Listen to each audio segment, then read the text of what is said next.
Sawdust and nails covered the floor. A piece of plywood had been set on two sawhorses as a makeshift counter.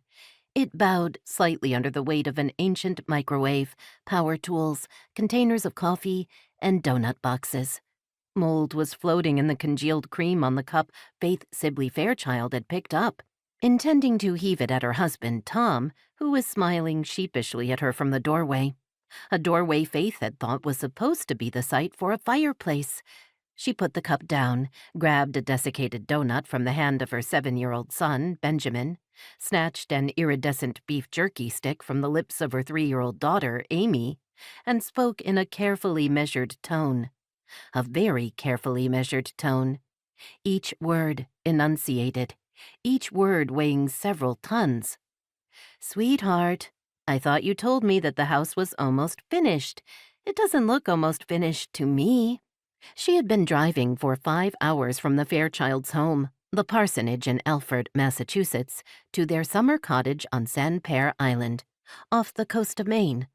5 hours in a car with 2 children well below the age of reason or ability to retain liquids. Children who required not only frequent pit stops, but constant stimulation in the form of Rafi tapes.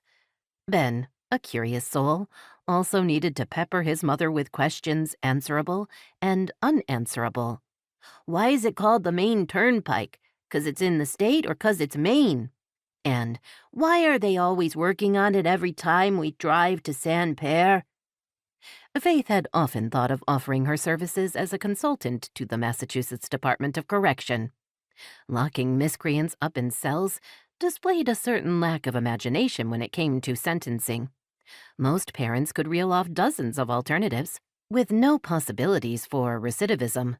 "Honey," Tom said, "I know how it looks, but believe me, it really is close to the end.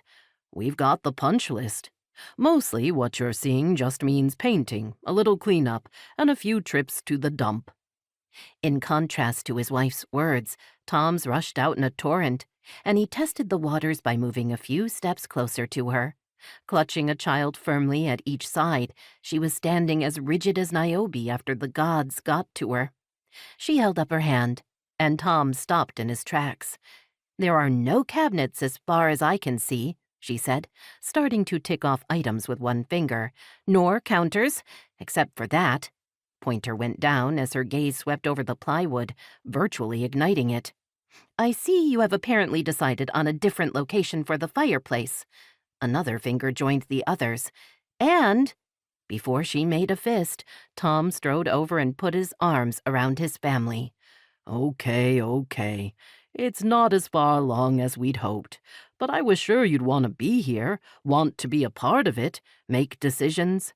And besides, I missed you guys."